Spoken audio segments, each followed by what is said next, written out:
Want to build a retrieval-augmented generation system using Gemini 2.5 Flash? This video is for you. First, install dependencies and load environment variables. Doten for API keys.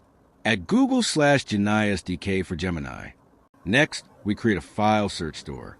Think of this as a vector database managed by Gemini. Purpose: stores documents and enables semantic retrieval. Now we upload our PDF, rajikanfilm.pdf, into the store.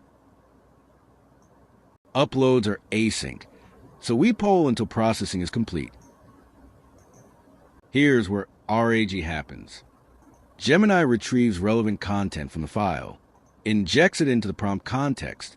Gemini 2.5 Flash equals fast, low-latency reasoning.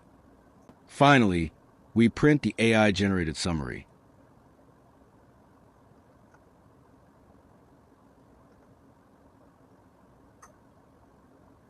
Summary of Rajikan film history. And that's it. You build a production-ready RAG pipeline using Gemini 2.5 Flash and file search stores. Like, subscribe, and comment if you want multi-PDF search.